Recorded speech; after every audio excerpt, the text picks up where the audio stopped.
गणेशोत्सव गेला, पण काय तुम्हाला माहित आहे की त्यामागे आपल्या महाराष्ट्रातले एक नाही पण 2 क्रांतिकारी मागे आहेत? म्हणून हा रील शेवटपर्यंत पहा. लोकमान्य टिळक सोबत अजून एक क्रांतिकारी होते, जोसेफ काका बॅप्टिस्टा. आता हे कोण होते काका बॅप्टिस्टा? ते ईस्ट इंडियन ख्रिश्चन समाजातले क्रांतिकारी होते. आणि तुम्ही विचाराल हा ईस्ट इंडियन ख्रिश्चन समाज कुठला? तर आम्ही आहोत मुंबईचे आधीचे मूळ निवासी, कोळी समाजासारखे.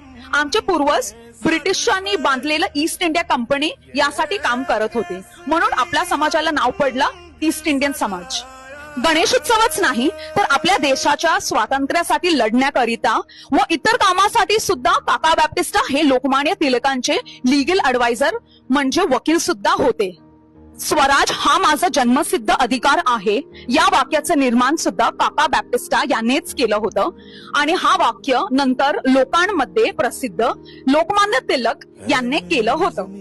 आयर्लंडमध्ये चालू असलेले होम रूल मुवमेंट याशी प्रेरित होऊन काका बॅप्टिस्टा यांनी भारतात इंडियन होम रूल मुवमेंट चालू केलं होतं लोकमान्य टिळक आणि अॅनी बेसेंट सोबत.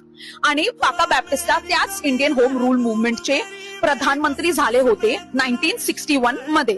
1901 मध्ये काका बॅप्टिस्टा बॉम्बे म्युनिसिपल कॉर्पोरेशन मध्ये सामील झाले होते आणि नंतर 1925 मध्ये त्यांना बॉम्बेचे सर्वात फर्स्ट मेयर म्हणून त्यांची निवडणूक झाली होती.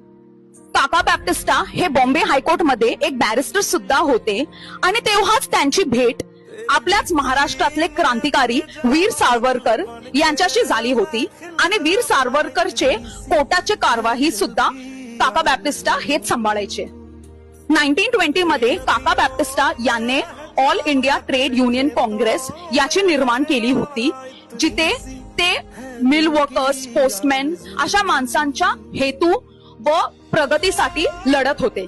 असे शिक्षित, महान व पॉलिटिक्स मध्ये असून आपल्या महाराष्ट्राच्या लोकांच्या हेतू व प्रगतीसाठी लढणारे होते आपले जोसेफ काका बॅप्टिस्टा.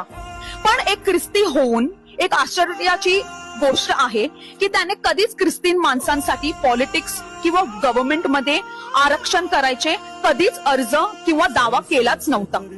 तर मंडळी मला सांगा, जेव्हा आपण लोकमान्य टिळक, वीर सावरकर असे महाराष्ट्रातले क्रांतिकारांचे नाव घेतो व त्यांना आपल्या स्मृतीत ठेवतो, तेव्हा आपण जोसेफ काका बॅप्टिस्टा यांना का विसरलात? हा व्हिडिओ प्रत्येक भारतीय आणि स्पेशली प्रत्येक मराठी माणसांकडे नक्की पाठवा. जय हिंद, जय ईस्ट इंडियन, जय महाराष्ट्र.